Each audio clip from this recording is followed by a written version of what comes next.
बहिनीहरू, यहाँहरूलाई आजको यस कक्षामा हार्दिक स्वागत छ। विद्यार्थी भाइ बहिनीहरू, आज हामी कक्षा 9 मा अध्ययन गर्ने प्यारा प्यारा भाइ बहिनीहरूका लागि सामाजिक अध्ययन विषयको एकाइ 3 हाम्रा सामाजिक मूल्य मान्यताको पाठ 6 मा रहेको धार्मिक सहिष्णुता र धर्मनिरपेक्षता भन्ने पाठको विषयमा छलफल गर्नेछौँ। भाइ बहिनीहरू, तपाईहरू सन्चै हुनुहुन्छ होइन त? म पनि सन्चै छु। ल, अब सबैजनाले आफ्नो पाठ्य पुस्तक, कापी, कलम लिएर यो कक्षामा पुरा समय मसँगै बस्ने है त? तयार हुनुहुन्छ होइन त? ल भाइ बहिनीहरू, आजको पाठ शीर्षक के अरे? एकपटक हेरेर भन्नुहोस् त। हो, धार्मिक सहिष्णुता र धर्मनिरपेक्षता। अनि भाइ बहिनीहरू, यो धार्मिक सहिष्णुता हामी पहिला धार्मिक सहिष्णुताको बारेमा छलफल गर्नेछौँ, अनि त्यसपछि धर्मनिरपेक्षताको बारेमा छलफल गर्नेछौँ। ल, धार्मिक सहिष्णुता भनेको के हो भाइ बहिनीहरू? थाहा छ तपाईहरूलाई? के अरे भन्नुहोस् त? हो, सबै धर्मलाई समान व्यवहार गर्ने तपाईहरूले भन्न खोज्नु भएको पनि ठिकै हो। ल, आजको कक्षामा हामी यही धार्मिक सहिष्णुता भनेको के हो, अनि धार्मिक सहिष्णुताका उदाहरणहरू अथवा नेपाली समाजमा भएका धार्मिक सहिष्णुताका विभिन्न उदाहरणहरू र धार्मिक सहिष्णुताले हाम्रो नेपाली समाजमा पारेका सकारात्मक प्रभावहरूको बारेमा छलफल गर्नेछौँ। अनि त्यसपछि फेरि धर्मनिरपेक्षता भनेको के हो, अनि नेपालको संविधानमा धर्मनिरपेक्षता सम्बन्धी गरिएको व्यवस्था र धर्मनिरपेक्षताको महत्त्वको बारेमा पनि छलफल गर्नेछौँ। भाइ बहिनीहरू, आज म अब तपाईहरूलाई थोरै कुरा थाहा छ धार्मिक सहिष्णुता भनेको, त्यसैको बारेमा विस्तृत रूपमा हामी छलफल गर्छौँ है त? भाइ बहिनीहरूलाई धर्म त थाहा छ नि, हो कि होइन? थाहा छ है? के धर्म छन् अरे? एकपटक भन्नुहोस् त। हो, हिन्दू, अनि बौद्ध, अनि इस्लाम, त्यस्तै इसाई, यी बाहेक अरू पनि छन् है भाइ बहिनीहरू। हो, 68 सालको जनगणनाले नै नेपालमा 10 वटा धर्म छन् भनेर भनेको छ। अब 78 को जनगणनाको तथ्याङ्कमा फेरि कति आउँछ है? अनि भाइ बहिनीहरू, तपाईहरू पनि कुनै न कुनै धर्म मान्नुहुन्छ होइन त? हो, ल सबैजनाले भन्नुहोस् त, तपाईँ कुन धर्म मान्नुहुन्छ? ल भन्नुहोस् त। म मेरो भन्छु है त, म हिन्दू धर्म मान्छु। हो, सबैले भन्नुभयो है आफ्नो आफ्नो धर्म, सबै भाइ बहिनीले भन्नुभयो। ल, अनि तपाईँ आफ्नो साथीको घरमा वा छरछिमेकमा विभिन्न पर्व, उत्सव वा मेलामा सरिक हुनुभएको छ कि छैन भन्नुहोस् त? म त भएको छु नि। म त मेरो साथीको घरमा, छरछिमेकमा विभिन्न पर्व, उत्सव, मेलामा आफू पनि जान्छु, अनि मेरो घरमा पनि सबैलाई बोलाउँछु। तपाईहरू नि? हो, तपाईहरू पनि त्यस्तै गरी साथीहरूकोमा अनि छरछिमेकमा जाने गर्नुभएको छ है। अनि भाइ बहिनीहरू, तपाईले कहिले एक धर्म र अर्को धर्मका बीचमा लडाईँ झगडा भएको देख्नु वा सुन्नु भएको छ कि छैन भाइ बहिनीहरू? भन्नुहोस् त। मेरो सुन्नुहोस् है त। मैले विभिन्न सञ्चारका माध्यमहरू, रेडियो, टेलिभिजन, पत्र पत्रिकाहरूमा देखेको अनि सुनेको पनि छु है। टेलिभिजनमा देखेको छु अनि सुनेको छु, तर कहाँ? विभिन्न बाहिरी देशहरूमा धर्मको बीचमा लडाईँ झगडा भएको पत्र पत्रिकामा पढेको छु अनि टेलिभिजनमा देखेको पनि छु। तर हाम्रो देश नेपालमा कहिल्यै पनि धर्मको बीचमा लडाईँ झगडा भएको देखेको पनि छैन, सुनेको पनि छैन। तपाईहरूले नि? हो, तपाईहरूले पनि त्यस्तै हो है। र भाइ बहिनीहरू, किन होला त हाम्रो देशमा यसरी धर्मका बीचमा लडाईँ झगडा नभएको? त्यो त राम्रो हो होइन त?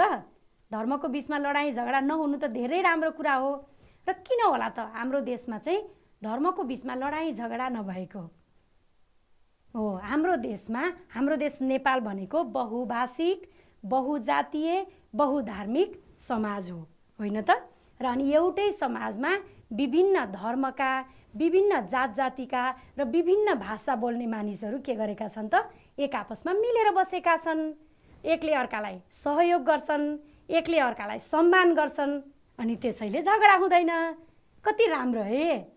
र भाइ बहिनीहरू, अब तपाईहरू जस्तै कक्षा 9 मा पढ्ने 3-4 जना विद्यार्थी भाइ बहिनीहरूले भन्नुभएको कुरा हामी पनि सुनौँ है। ल हेर्नुहोस् त, तिहार पर्वमा मेरो समुदायका सबै धर्म तथा जातिका साथीहरू सँगै मिलेर देउसी भैलो खेल्छौँ। भाइ बहिनीहरूले यो साथीले भन्न खोजेको कुराबाट के बुझ्नुभयो? हो, तिहार त विशेष गरी हिन्दूहरूले मान्ने पर्व हो, तर हेर्नुहोस् त सबै धर्म तथा जातिका मानिसहरू एक आपसमा मिलेर देउसी भैलो खेल्दैछन्।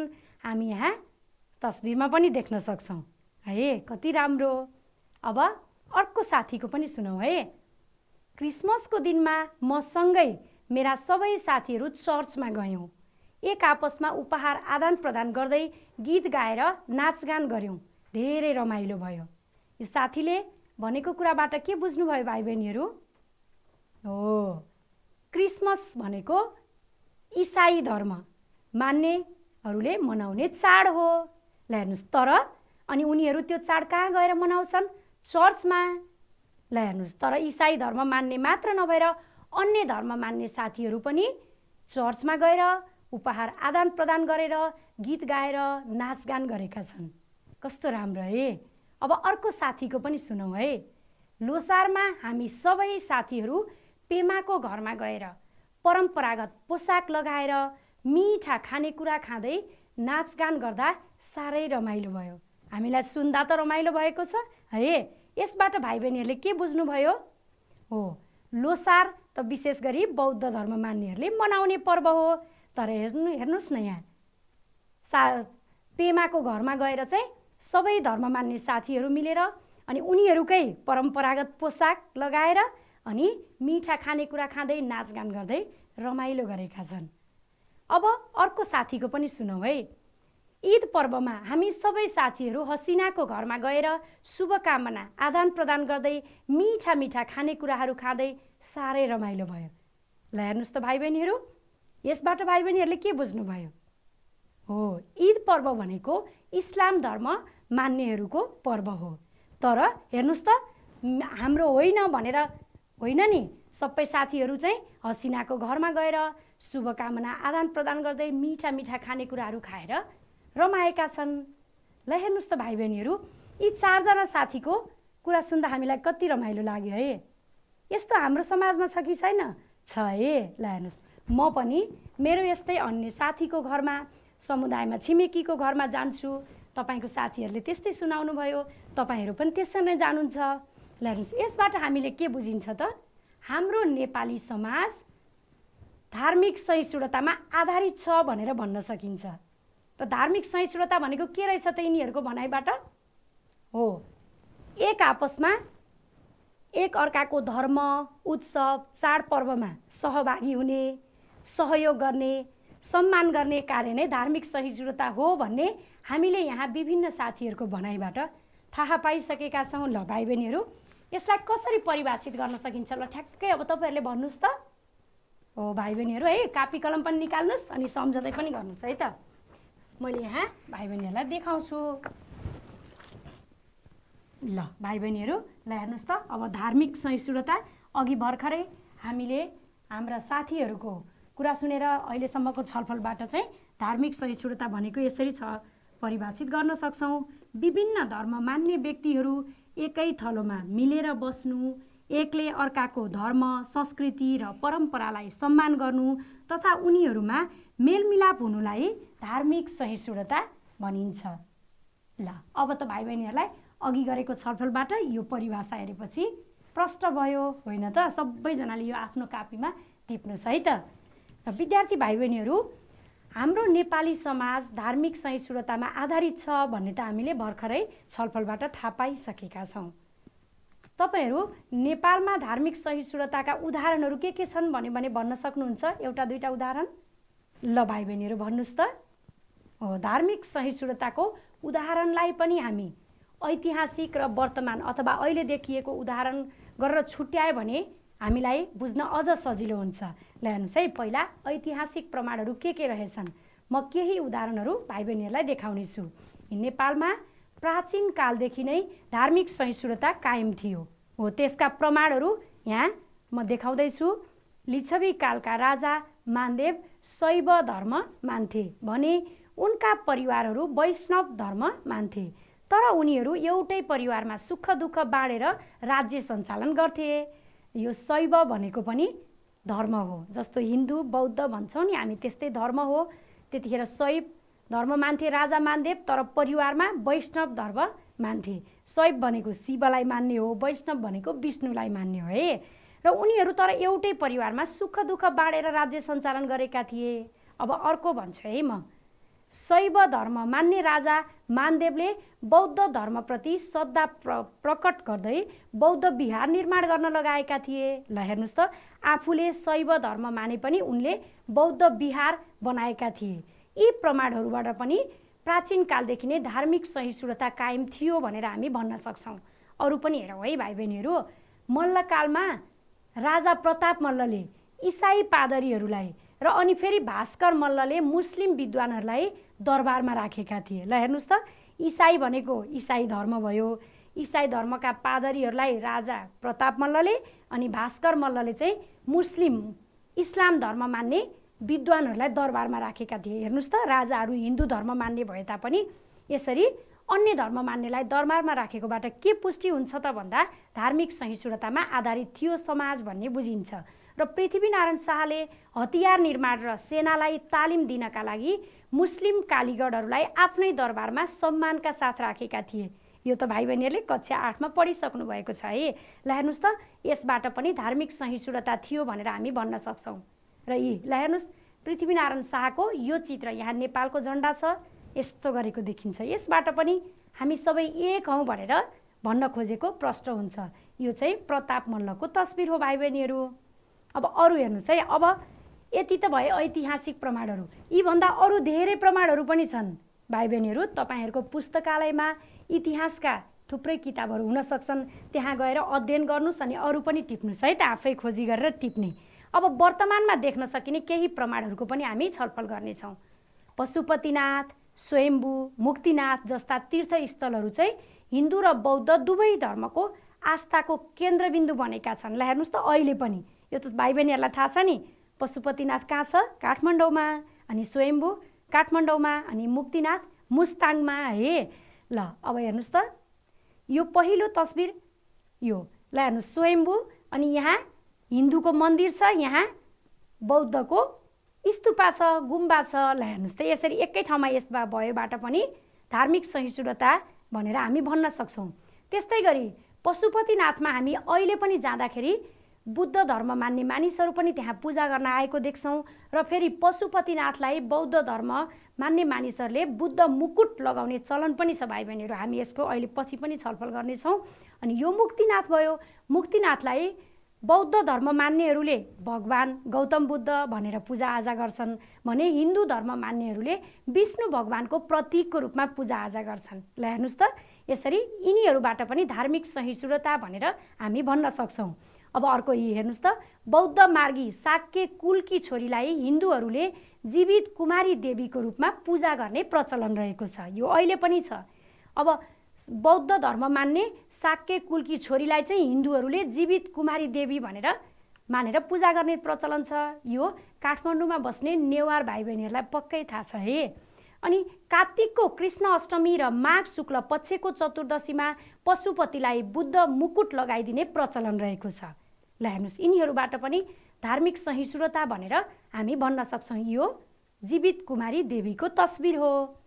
अब भाइ बहिनीहरू, हाम्रो राष्ट्रिय गानको भावले पनि धार्मिक सहिष्णुतालाई महत्त्व दिएको देखिन्छ, हो कि होइन होला त?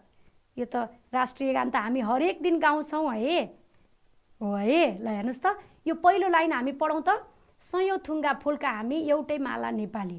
यही वाक्यबाट नै यो धार्मिक सहिष्णुतालाई महत्त्व दिएको भनेर भन्न सकिन्छ। अरू पढ्न पनि परेन है, किनभने सयौँ थुङ्गा फुलका हामी भनेको विविध जाति भाषा धर्मलाई धेरै थरी फुल मानेको छ भने सिङ्गो नेपाललाई एउटै माला नेपाली भनेर मानेको हो भाइ बहिनीहरू है। अब यहाँ पनि यो पनि धार्मिक सहिष्णुता झल्किने तस्बिर हो भाइ बहिनीहरू। अब हेर्नुहोस् त, नेपाली समाजमा विविध प्रकारका धार्मिक उत्सव, मेला र चाडपर्वहरू मनाइन्छन्। ती सबै पर्व तथा उत्सवमा एक अर्कामा शुभकामना आदान प्रदान गर्ने, सहभागिता जनाउने नेपाली संस्कार रहेको छ। यो त हामी सबैलाई थाहा छ र अघि नै पनि हामीले छलफल गरेका थियौँ नि है। यसको केही प्रमाणहरू भाइ बहिनीहरूलाई देखाउँछु है त। ल भाइ बहिनीहरू, यहाँ के लेखिएको छ पढौँ त हामी सबैले। विवाह पंचमी महोत्सव में आने वाले सभी दर्शनार्थी को स्वागत करते हैं। नेपाल मुस्लिम समाज धनुषा जनकपुर। हुन त यहाँ हिन्दी भाषामा लेखिएको छ, तर यो कसले लेखेको हो? नेपाल मुस्लिम समाजले कहाँको त? धनुषा जनकपुरको। अब हेर्नुहोस् त भाइ बहिनीहरू, यो विवाह पञ्चमी भनेको राम र सीताको विवाह गरिन्छ। भव्यताका साथ महोत्सव मनाइन्छ, राम र सीताको विवाह गरिन्छ। त्यो त विशेष गरी कसको हो त? हिन्दूहरूको हो। तर ल हेर्नुहोस् त, नेपाल मुस्लिम समाजले पनि यति राम्रोसँग सहयोग गरेको छ, त्यहाँ आउने भक्तजनहरू सबैलाई स्वागत गरेको छ। ल हेर्नुहोस् त, यो पनि धार्मिक सहिष्णुताको राम्रो उदाहरण हो। अब यो हेर्नुहोस् त, यो के हो? होली। ल हेर्नुहोस् त, होली पनि हाम्रो समाजमा सबै जात जाति भाषा धर्मको मानिसहरूले मनाउने गरेको देखिन्छ। अब त्यो बाहेक तीज पर्वमा हिन्दू धर्म बाहेक अन्य धर्मका महिलाहरू पनि सहभागी हुन्छन्, होइन त? हामीले देखेकै छौँ है, सबैले गीत गाएर नाचेको। अनि छठ पर्व तराईवासीले मात्रै नभएर पहाडी तथा हिमाली क्षेत्रमा पनि मनाइनु। विशेष गरी छठ पर्व के हो त? तराईवासीको पर्व हो, तर अहिले पहाड तथा हिमाली क्षेत्रहरूमा पनि मनाउन थालेको देखिन्छ। ल हेर्नुहोस् त, यो छठ पर्व काठमाडौँमा छठ पर्व मनाइरहेको तस्बिर हो। अनि यो चाहिँ तीज पर्वमा सबै जात जातिका महिलाहरू, सबै धर्मका महिलाहरू समावेश भएर नाचगान गरेको हामी देख्न सक्छौँ। अब अर्को, सुदूरपश्चिममा गौरा पर्वका अवसरमा नाचिने देउडा नाच अन्य क्षेत्र तथा प्रदेशमा पनि नाचिनु। ल हेर्नुहोस् त, खास गरी देउडा भन्ने बित्तिकै हामी सुदूरपश्चिम सम्झन्छौँ नि, होइन त? तर अहिले अन्य क्षेत्र र प्रदेशमा पनि देउडा नाच नाच्न थालिएको छ। त्यस्तै गरी उधौली उभौली पर्वमा सबै सम्प्रदायका मानिसहरूले एक आपसमा खुसी साटासाट गरिरहेको देखिरहेका छौँ है। ल हेर्नुहोस् त, यो पनि यो गौरा पर्व मनाएको तस्बिर हो। यो चाहिँ उधौली उभौली मनाएको, कहाँ त? यो काठमाडौँको टुडी खेलको तस्बिर हो भाइ बहिनीहरू। ल हेर्नुहोस् त, अब सबै ठाउँमा यसरी सबै धर्म सबै सम्प्रदायका मानिसहरूले सबैको चाडपर्वलाई चाहिँ एकदम सम्मान गरेको, आफू पनि शरीक भएको हामी देख्न सक्छौँ।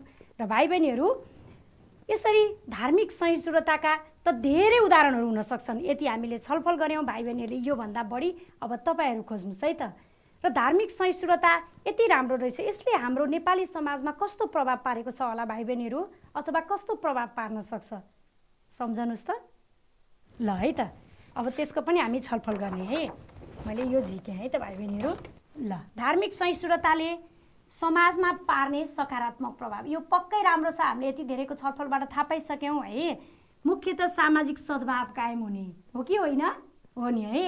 समाजमा एउटा धर्म र अर्को धर्मको बिचमा सद्भाव, राम्रो भावना कायम हुने भयो। अनि धार्मिक सम्प्रदायको नाममा झै झगडा नहुने। ल हेर्नुहोस् त, कति राम्रो। धर्मको बिचमा लडाइँ झगडा नहुने। अनि अर्को, हामी एउटै परिवारका सदस्य हौँ भन्ने भावनाको विकास हुने। सबै धर्म जाति भाषाका मानिसहरू बिचमा चाहिँ हामी एउटै परिवारका सदस्य हौँ अथवा हामी नेपाली हौँ भन्ने भावनाको विकास हुन्छ। अर्को, समाजमा एक आपसमा सहयोगको वातावरण निर्माण हुने। कति राम्रो हेर्नुहोस् त, धार्मिक सहिष्णुताकै कारणले समाजमा एकले अर्कालाई सहयोग गर्ने वातावरण सिर्जना हुन्छ। अर्को, विवाह उत्सव मेला जात्रा जस्ता खुसियालीहरू छन् नि, हो ती सबै खुसियालीमा एकै ठाउँमा भेला भएर शुभकामना तथा खुसी साटासाट गर्ने पनि के को कारणले भएको छ त? धार्मिक सहिष्णुताकै कारणले समाजमा पारेको राम्रो प्रभाव हो। अर्को, एक धर्म मान्ने सम्प्रदायले अर्को धर्म मान्ने सम्प्रदायप्रति चाहिँ घृणा नगर्ने। त्यो त हो नि है, हाम्रो समाजमा एकले अर्कालाई घृणा गर्ने चलन छैन। अनि एकले अर्काको कुरा नकाट्ने जस्ता राम्रा संस्कारको विकास पनि कसले गर्दा भएको छ त? धार्मिक सहिष्णुताले। ल भाइ बहिनीहरू, अब हामीले पनि यस्तै राम्रा कुराहरू सिक्नुपर्छ अनि आफ्नो व्यवहारमा पनि उतार्नुपर्छ। हामीले के छलफल गऱ्यौँ एकपटक सम्झनुहोस् त। हो, धार्मिक सहिष्णुता भनेको के हो भनेर विभिन्न साथीहरूले भनेको भनाइबाट र विभिन्न चित्र तस्बिरहरू हेरेर छलफल गरेर थाहा पायौँ। अनि त्यसपछि हो धार्मिक सहिष्णुताको ऐतिहासिक प्रमाण र अहिले वर्तमानमा हामीले देख्न सकिने प्रमाणहरूको बारेमा पनि छलफल गऱ्यौँ र अनि धार्मिक सहिष्णुताले समाजमा पार्ने सकारात्मक प्रभावहरूको बारेमा पनि छलफल गऱ्यौँ। हामीले अहिलेसम्म गरेका छलफलका सँग सम्बन्धित केही छोटा उत्तर आउने प्रश्नहरू छन्। भाइ बहिनीहरूले कति सम्झिनु भएको छ है त? म यो प्रश्न सोध्छु, तपाईँहरूले जवाब दिनुपर्छ। ल, धार्मिक सहिष्णुता भनेको के हो ल भन्नुहोस् त। ल, अघि भर्खरै लेखेको है, स्याबास। ल, विभिन्न धर्म मान्ने व्यक्तिहरू एकै थलोमा मिलेर बस्नु र एक अर्कालाई सम्मान गर्नु नै धार्मिक सहिष्णुता हो। अनि अब नेपालमा धार्मिक सहिष्णुताको कुनै एउटा ऐतिहासिक प्रमाण के हो ल भन्नुहोस् त। धेरै हामीले छलफल गरेका थियौँ, एउटा मात्रै ल भन्नुहोस् त। स्याबास हो, शैव धर्म मान्ने राजा मानदेवले बौद्ध धर्मप्रति श्रद्धा प्रकट गर्दै बौद्ध विहार निर्माण गर्न लगाएका थिए। अब अर्को वर्तमानमा देख्न सकिने धार्मिक सहिष्णुताको कुनै एउटा प्रमाण अथवा एउटा उदाहरण भन्नुहोस् त। ल भन्नुहोस् त। स्याबास, हाम्रो राष्ट्रिय गानको भावले पनि धार्मिक सहिष्णुतालाई महत्त्व दिएको देखिन्छ। एकदम गुड, किनभने राष्ट्रिय गान त हामी सधैँ गाउँछौँ, हामीलाई राम्रोसँग थाहा छ। र भाइ बहिनीहरू, हाम्रो आजको पाठको शीर्षक त धार्मिक सहिष्णुता मात्रै होइन नि है, धर्मनिरपेक्षता पनि हो। ल, अब हामी धर्मनिरपेक्षताको बारेमा छलफल गर्ने है त।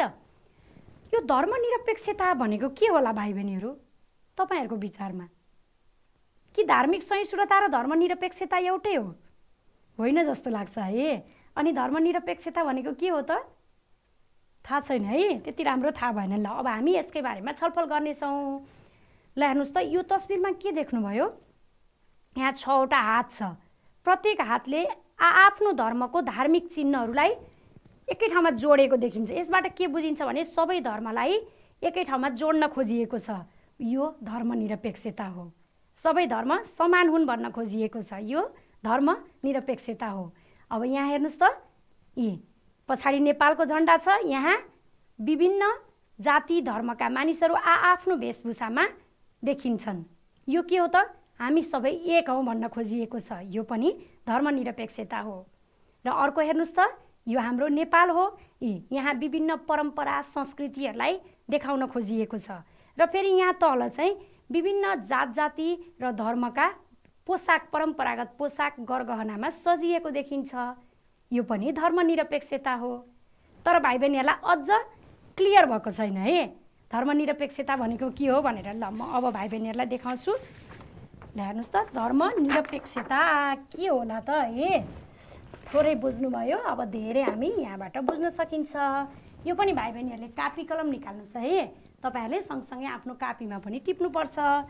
ल हेर्नुहोस् त, धर्मनिरपेक्षता राज्यले कुनै धर्म र धार्मिक आस्था भएका व्यक्ति एवं समुदायको पक्ष नलिई सबैलाई समान व्यवहार, सम्मान तथा समभाव प्रकट गर्नु नै धर्मनिरपेक्षता हो। ल भाइ बहिनीहरू, अब अघि छलफल गरेको धार्मिक सहिष्णुता र अहिले छलफल गर्न लागेको धर्मनिरपेक्षता एउटै हो रहेछ त? होइन है, फरक छ है।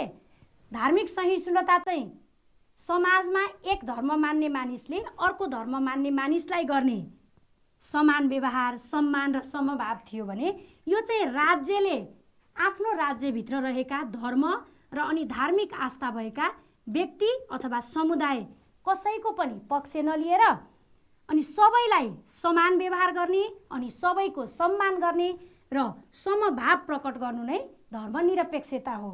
अथवा राज्यले कानुनी रूपमा नै संविधानबाट नै, संविधानमा पनि सम्बोधन गरिएको छ, कानुनी रूपमा नै सबैलाई समान व्यवहार गर्नु धर्मनिरपेक्षता हो। अब बुझिन्छ हैन त? सबैले कापीमा लेख्नुभयो?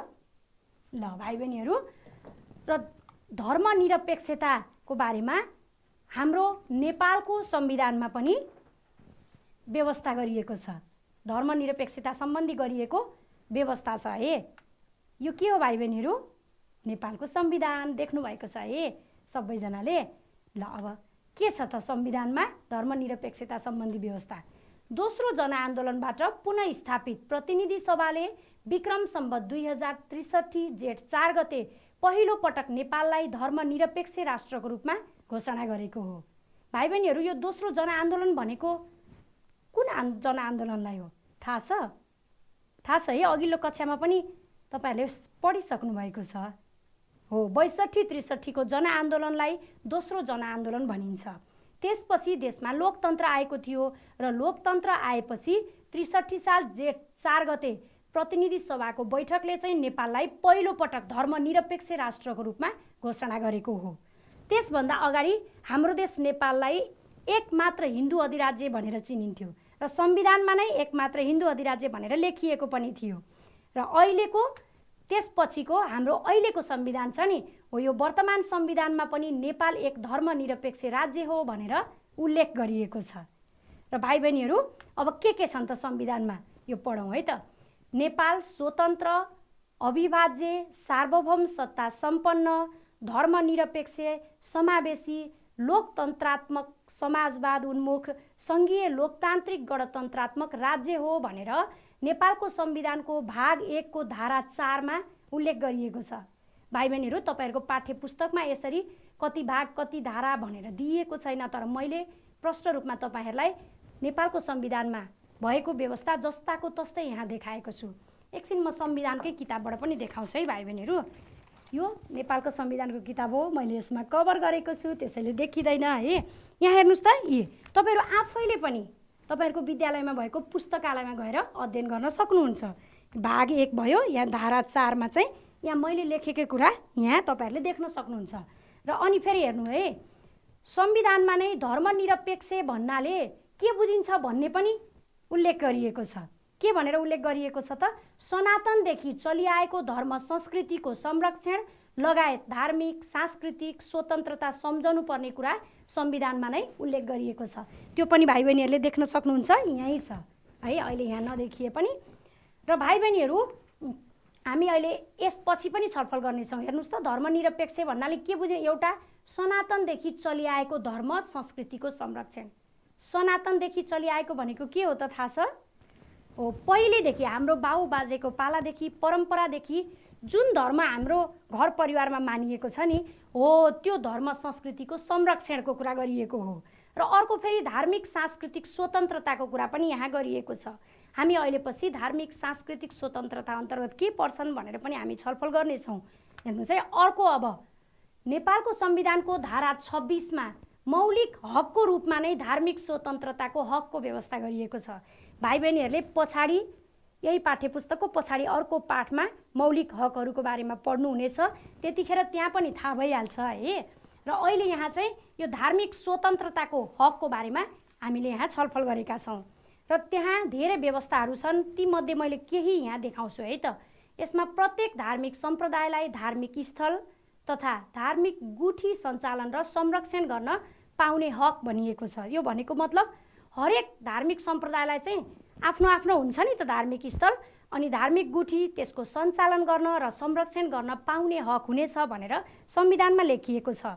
त्यस्तै गरी कसैको धर्म परिवर्तन गराउन वा अर्काको धर्ममा खलल पर्ने काम वा व्यवहार गर्न नहुने कुरा पनि संविधानमा उल्लेख गरिएको छ।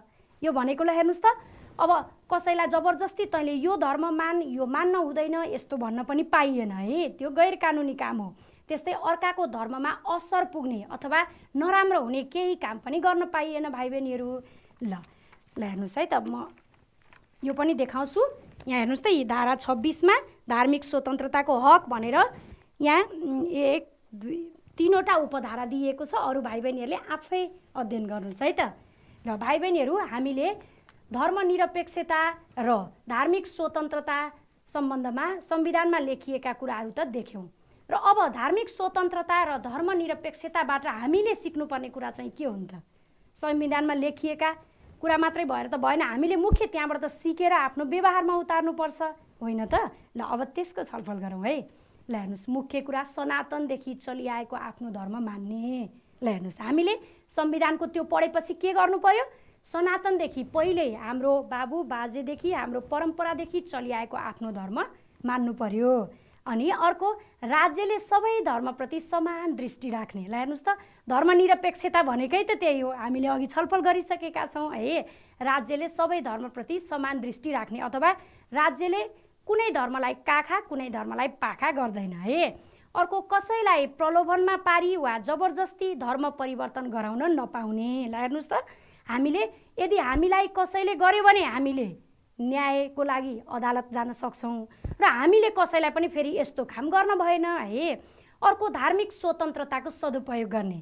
ल संविधानमा धार्मिक स्वतन्त्रताको रूपमा के दिएको छ त्यो अध्ययन गर्ने अनि त्यो आफूले पाएको अधिकारको सदुपयोग गर्ने। अनि प्रत्येक धार्मिक सम्प्रदायले कानुन बमोजिम मात्र स्वतन्त्र गतिविधि सञ्चालन गर्ने। ल हेर्नुहोस् त, अब धार्मिक सम्प्रदायले धार्मिक स्वतन्त्रता भन्दैमा जे मन लाग्यो त्यही गर्ने हो त होइन नि है। कानुनले तोके बमोजिमका गतिविधिहरू मात्रै सञ्चालन गर्नु पर्यो अनि सबैले आफ्नो धर्म मान्ने र अरूको धर्मको सम्मान गर्ने। ल भाइ बहिनीहरू, हामीले धार्मिक स्वतन्त्रता र धर्मनिरपेक्षताबाट सिक्नुपर्ने महत्त्वपूर्ण कुराहरू सिक्यौँ होइन त।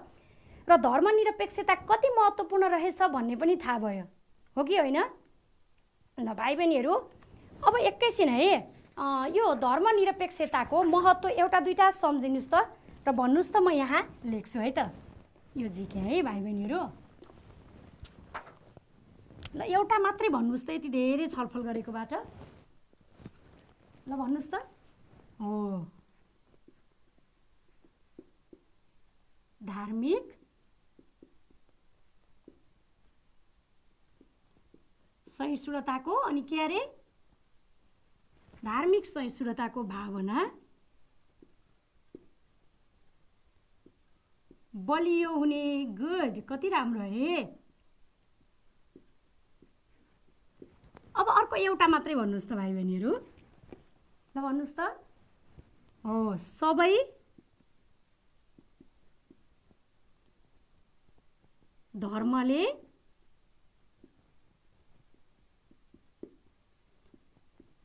संवैधानिक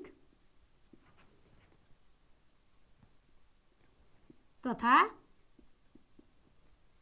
कानुनी संरक्षण पाउने हो कि होइन भन्नुहोस् त। किनभने संविधानमा अथवा कानुनमा नै व्यवस्था भएपछि कानुनी संरक्षण पाउने हो। ल दुईवटा हेर्नुहोस् त, यो धर्मनिरपेक्षताको महत्त्व। एउटा त यो धार्मिक सहिष्णुताको भावना जुन हाम्रो प्राचीन कालदेखि थियो नि हो, त्यसको भावना बलियो हुने भयो। अर्को सबै धर्मले संवैधानिक तथा कानुनी संरक्षण पाउने भयो नि हो कि होइन भन्नुहोस् त। संविधानमा नै अथवा कानुनमा नै राखिएको छ। अब म अरू देखाउँछु है त। यो मेटाएँ है त भाइ बहिनीहरू, यहाँ भएको हेर्ने हामी। ल यहाँ हेर्नुहोस् त।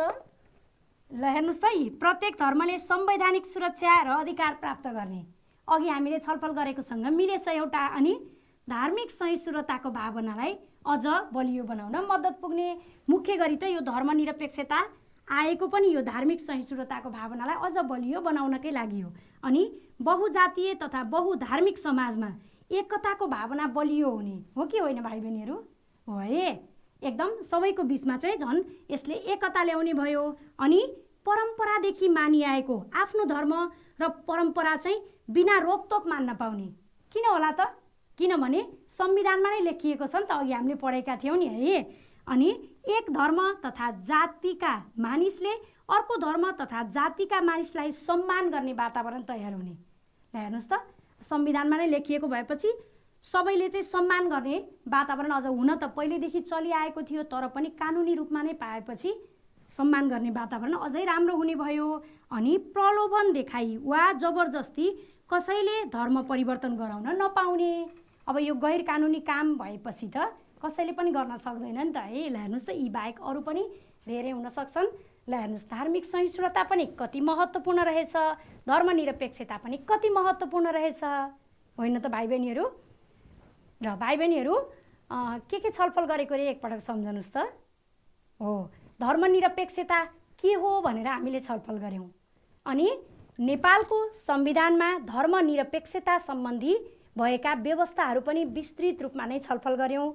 संविधानको किताबमा हेऱ्यौँ, हामीले आफ्नो कापीमा पनि टिपेका छौँ होइन त।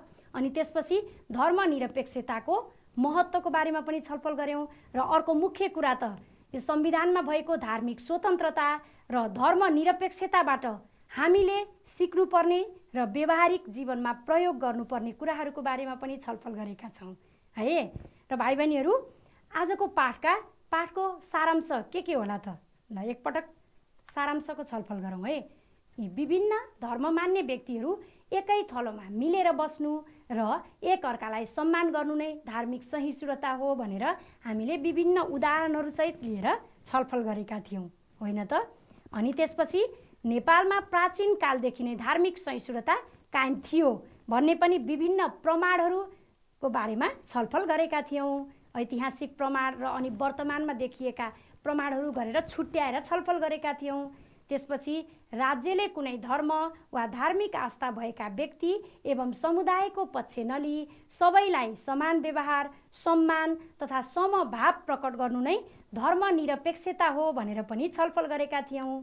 अनि अर्को, दोस्रो जनआन्दोलनबाट पुनः प्रतिनिधि सभाले विक्रम सम्वत 2063 जेठ 4 गते पहिलो पटक नेपाललाई धर्मनिरपेक्ष राष्ट्रका रूपमा घोषणा गरेको थियो भन्ने पनि हामीले अघि छलफल गरेका थियौँ।